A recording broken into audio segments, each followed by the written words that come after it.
pessoal, bora mergulhar num assunto fascinante? O que será que acontece na nossa cabeça bem na hora que a gente decide comprar alguma coisa? Pois é, isso tem um nome: neuromarketing. É a ciência que tenta decifrar o porquê escondido por trás das nossas escolhas. E o que ela mostra é que, no fim das contas, consumir é uma atitude, bem, muito humana. Vamos fazer um exercício rápido.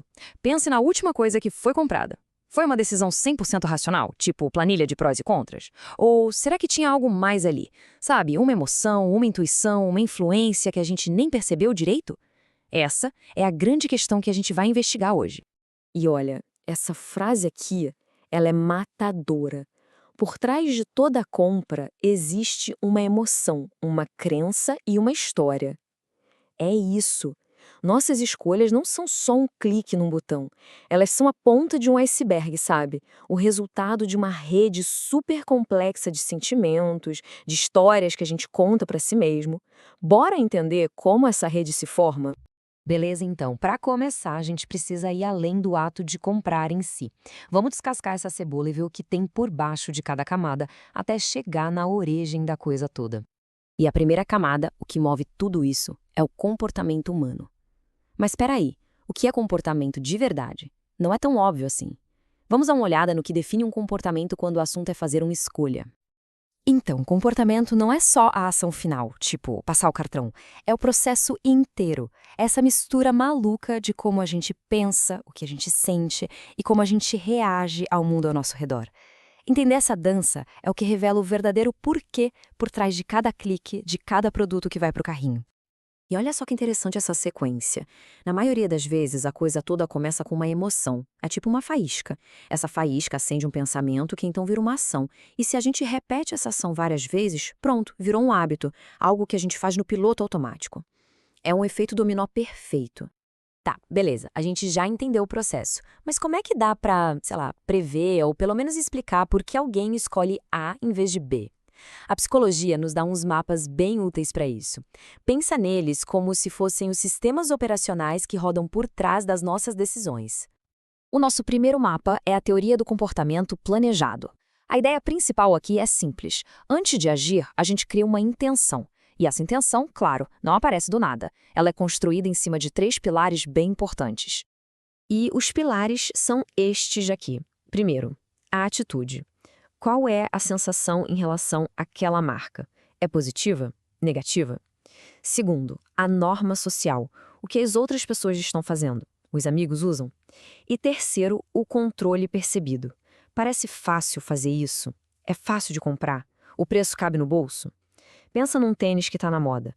Se a pessoa curte o tênis, todo mundo está usando e parece fácil comprar, pronto, a intenção de ter um vai lá para cima. Agora vamos para o nosso segundo mapa, o modelo Kong-B. Esse aqui é super prático, é quase um checklist mesmo. A lógica é, para qualquer comportamento rolar, 3 coisas precisam acontecer ao mesmo tempo. E o segredo é esse, é preciso ter a capacidade, ou seja, as habilidades, o conhecimento para agir. É preciso ter a oportunidade, o ambiente tem que permitir, tem que ter acesso, tempo. E claro, a motivação, a vontade de fazer. Se faltar umzinho desses 3, a ação simplesmente não acontece. É uma fórmula de tudo ou nada. E agora, nosso terceiro e último mapa. Esse vai ainda mais fundo. Ele mergulha nas nossas necessidades psicológicas mais básicas. A teoria da autodeterminação foca naqueles motores internos que nos movem de verdade, sabe? Aqueles que criam um engajamento que dura. E essas necessidades são universais, valem para todo mundo. A gente quer sentir autonomia, ou seja, que a gente está no controle das nossas escolhas. A gente quer sentir competência, que a gente manda bem naquilo. E a gente quer sentir pertencimento, que fazemos parte de algo maior, de uma galera. As marcas que sacam isso e conseguem entregar essas 3 coisas, nossa, elas criam fãs, não só clientes. Então, olhando para esse resumo aqui, fica tudo mais claro, né? A teoria do comportamento planejado foca na intenção, o Kong-B na parte prática, na execução, e a teoria da autodeterminação no nosso propósito mais profundo.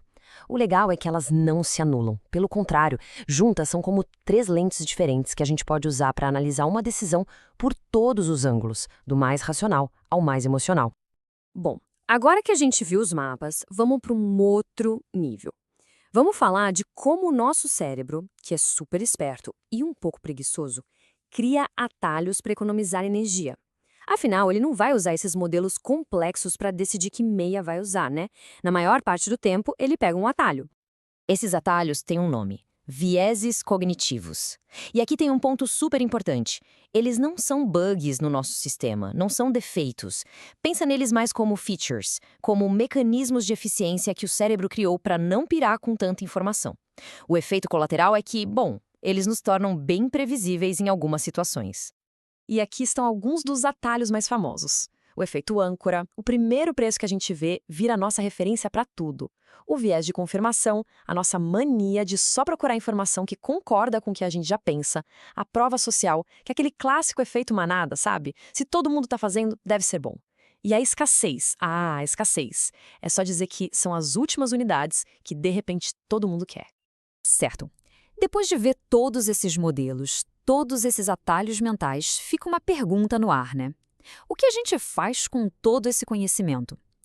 A resposta, na verdade, é bem diferente. A grande sacada de entender o neuromarketing não é sobre encontrar jeitinhos de manipular as pessoas. Nada disso. É exatamente o contrário. É sobre usar esse conhecimento para ter mais empatia. É projetar coisas mais claras, produtos mais fáceis de usar, experiências que de fato ajudem as pessoas. É sobre se conectar de verdade, de humano para humano. É, no fim, empatia aplicada. E essa frase aqui fecha o nosso raciocínio com chave de ouro.